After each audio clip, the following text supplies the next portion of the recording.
Swatan TV present the news with the help of Lot Binder, Harjeet Sandhu, Uday Nayak, Bernadette Young, Sunil Kalia.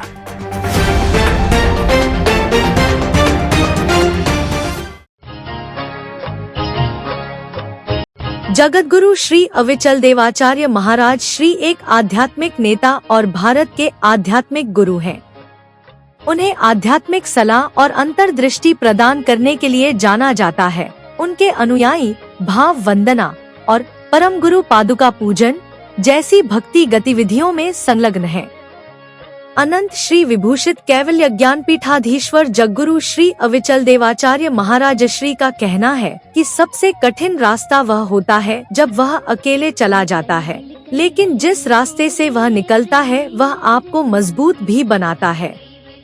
जगतगुरु स्वामी अविचल देवाचार्य महाराज ने कहा, कुछ राजनीतिक दल भाषा, क्षेत्र और जाति के आधार पर भारत को विभाजित करने का षड्यंत्र कर रहे हैं। पूरे भारत के संतों की एकता आवश्यक है। उन्हें केवल ज्ञानपीठाधीश्वर की उपाधि प्राप्त है, जो एक महत्वपूर्ण आध्यात्मिक अधिकारी या ज्ञान के केंद्र का संकेत देती है। जगतगुरु श्री अविचल देवाचार्य महाराज श्री आशीर्वाद देने और आध्यात्मिक उपदेश और सिद्धांत प्रस्तुत करने के लिए एडमंटन आए। उन्होंने एडमंटन में भारतीय सांस्कृतिक सोसाइटी का निमंत्रण स्वीकार किया। वतन टीवी विवरण प्रस्तुत करता है।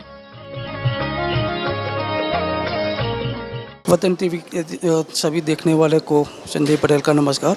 हमारे साथ जगतगुरु शंकराचार्य श्री अखिलेश अविचल दास जी महाराज हमारे साथ है और वो संत गुरु पूरे राष्ट्रीय समिति के अध्यक्ष भी है। तो हम चाहते हैं कि दो शब्द आशीर्वचन के हमें दिए। वतन टीवी के सभी दर्शकों को बहुत बहुत अभिनंदन और शुभेच्छा। हालांकि वैसे भी हमारे पर्व का महीना चल रहा है, जिसमें हमारे बहुत से पर्व आते हैं और अक्सर चतुर्मास की भी कहा जाता है। तो ऐसे समय में यहाँ आना हुआ, ये धर्म स्थान में सनातन हिंदू कल्चर, और यहाँ के हमने देखा कि जैसे हमारा ये वतन टीवी है, तो मीडिया के माध्यम से और कुछ ऐसे कार्यकर्ताओं के माध्यम से यहाँ भी विदेश में भी हमारे संस्कार, हमारी संस्कृति, इसके लिए जो लोग संघर्षरत हैं और उसके विकास, संवर्धन और संरक्षण के लिए प्रयत्नशील हैं, उन सभी को देखकर बड़ा आनंद होता है। उसमें मीडिया का भी महत्वपूर्ण योगदान है। मैं सभी को शुभकामना देता हूँ कि हम लोग अपनी संस्कृति के लिए, अपने धर्म के लिए, अपना है इसीलिए नहीं है, इस सारे मानव के लिए है। अगर पूरी मानव सभ्यता को जिंदा रखना है तो केवल हमारी सांस्कृतिक सनातन परंपरा ही है कि जिसमें जीव मात्र के कल्याण की कल्पना है। तो ऐसे संस्कारों को हम विकसित करें, बढ़ाएं और हम भी खूब उसमें रंगित रहें। इसी अभ्यर्थना के साथ सभी को सत्य अवसर। ये भी बात कि हिंदी परिषद बनाई है, तो मैं एक बात ज़रूर कहूँगा सबको, किसी भी संस्कृति की पहचान 3 चीज़ होती है: भाषा, भूषा और भोजन। ये हमारी संस्कृति, क्योंकि हमारी सारी परंपराएं जो है वो सामाजिक, आध्यात्मिक, सब तरह की बातों को सोचकर बनाई है। तो भाषा भी हमारी मातृभाषा, हमारी राष्ट्रभाषा, इसके लिए जो संस्था काम करते हैं उसको सभी को सहयोग देना चाहिए। इससे में मुझे ज़्यादा समय नहीं है, वरना तो हमारी संस्कृत भाषा से पैदा हुई सभी भारतीय भाषाओं में वर्णमाला से लेकर शब्द तक जो वैज्ञानिकता है वो दुनिया की किसी भाषा में नहीं है। इसलिए सभी को अपनी भाषा के प्रति सम्मान बढ़ाएं, सब लोगों का बढ़ाएं और उसको प्रचार प्रसार में अपना योगदान रहे, ऐसी मेरी अभ्यर्थना। स्वास्थ्य की भी चिंता, परिवार की भी चिंता। केवल हमारे आचार्य लोग ही हमें पढ़ाते हैं, मातृदेवो भव, पितृदेवो भव, आचार्य देवो भव, अतिथि देवो भव। ये तो केवल हमें बताया है। और सबके कल्याण की बात भी हमारे यहाँ है, सर्वे सन्तु निरामया, वो भी हमारी संस्कृति में आता है। और केवल बोला जाए उतना ही नहीं, कई परंपराएं ऐसी है, जैसे मैंने, आप सब लोग जानते हैं कि वृक्ष में हम वट वृक्ष का और पीपल वृक्ष को कभी काटते नहीं, और कहा गया कि इसे काटने से पाप लगता है। और पुराने समय में हमने देखा है कि कोई भी गांव ऐसा न हो कि जिसके बाहर छोटा सा या बड़ा सा तालाब ना हो और वट वृक्ष ना हो। जो लोग देश में चाहे गुजरात में भी परंपरा में देखिए, बाहर प्रांत का मुझे पता नहीं। तो ये दोनों पेड़ में क्या है? अभी मैंने एक जगह इसके बारे में पढ़ा था, किसने बड़ा अच्छा उसका विश्लेषण किया कि वट यानी वट वृक्ष बोलते ना आप लोग, और पीपल, वो अपना पूरा खुराक केवल हवा से ही लेता है। उसको जमीन में से कुछ न भी मिले तो भी उसको चिंता नहीं। उसका प्रमाण क्या है? अपने देश में देखा होगा, वट का पेड़ मकान पर भी लग जाता है, पीपल का पेड़ भी लगता है ना, वहां कोई न्यूट्रिशन उसको मिलता है जमीन में से। बालू होती, सीमेंट होता, ईटा होता, उसमें कहाँ कोई न्यूट्रिशन होता है। बाकी पेड़ तो जब हमको लगाना हो तो भूमि को शुद्ध करनी पड़ती, यानी कि पत्थर को निकालना पड़ता, उसमें खाद कुछ डालना पड़ता, अच्छी मिट्टी डालनी पड़ती, पानी देना पड़ता, तब वो बढ़ता है। जबकि वट और पीपल कहीं कहीं मकान पर भी जम जाते हैं, वहां न कोई पानी देने के लिए जाता है, न कोई खाद देने के लिए जाता है, और जहां वो पैदा हुआ वहां कुछ खाद जैसा होता भी नहीं है।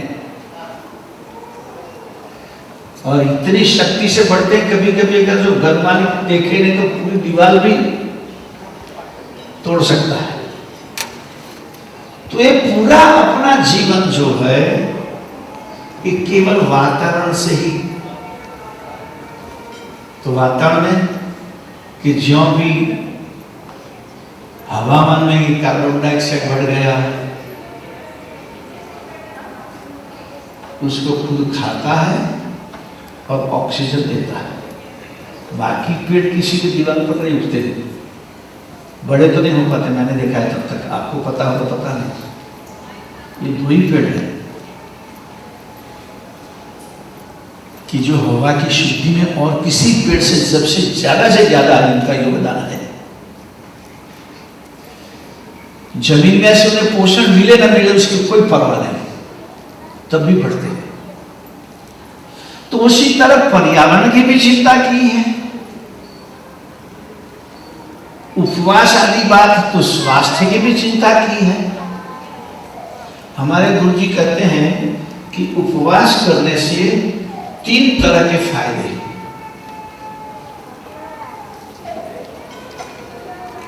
एक तो मानो आज आप सब लोग इतनी संख्या में यहाँ मंदिर में दर्शन करने, वंदन करने आए हैं, बाकी दिन क्यों नहीं आते हैं? ठीक है, बाकी दिन अपना काम है, काम भी तो करना पड़ता है। काम नहीं है, फ्री है। आज हम भारतीय कल्चर सोसाइटी में इतवार के दिन इकट्ठे हुए हैं और हमारे यहाँ इंडिया से, गुजरात से श्री अविचल दास जी महाराज पधारे हुए हैं। तो उनके आयोजक और सत केवल संस्था के यहाँ के फाउंडर शांतिलाल पंचाल हमारे साथ है। तो महाराज जी के बारे में थोड़ी और डिटेल शांतिलाल जी बताएंगे। सतकेवल साहेब, मारू नाम शांतिलाल पंचाल, गुजरात से हूँ मैं 22 ईयर्स से कनाडा में हूँ। 10 साल से स्पेशली अल्बर्टा में, एडमंटन में। आज मंदिर में, हिंदू टेम्पल एडमंटन में हमारे गुरुजी संत श्री अविचल देवाचार्य श्री आए हैं, पधारे हैं, उनका आगमन हुआ है, तो हमको बहुत खुशी है। बहुत टाइम से हम सोच रहे थे, क्योंकि टोरंटो आते हैं बहुत 1982 से, लेकिन हमने हमारा ऐसा भाव हुआ कि गुरुजी को अल्बर्टा में नॉर्थ कनाडा में कभी आगमन नहीं हुआ था, तो हमारा भाव था, गुरुजी को हमने रिक्वेस्ट किया, तो गुरुजी का आगमन 16 तारीख को हमारे निवास स्थान पे हुआ। 17 तारीख को मंदिर में बहुत सहकार मिला हमको, तो मंदिर में आज गुरुजी का प्रवचन का लाभ मिला। सब हिंदू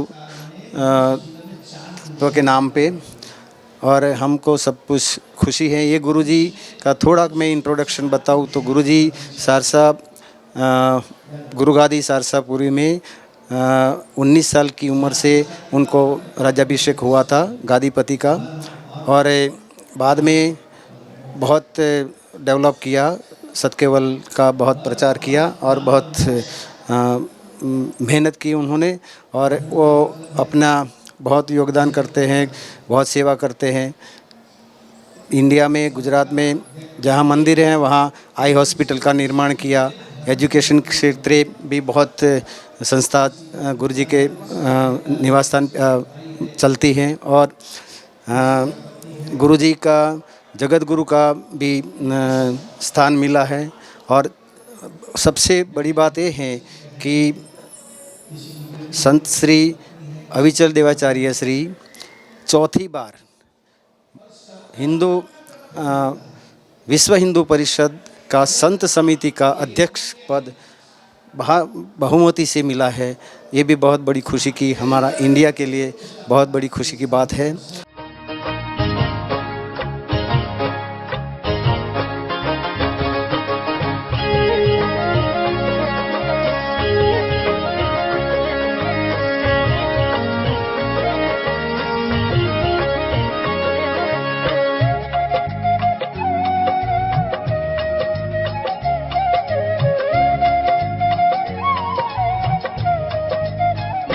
झूठा जग में झूठी माया, अंते कर्मों से आकाया। झूठा जग में झूठी माया, अंते कर्मों से आकाया। समझी लो ने निज किरतार, जपो ने मीनर नार। तम कैवल कैवल जपो रे ने मीनर नार, ने मीनर नार जप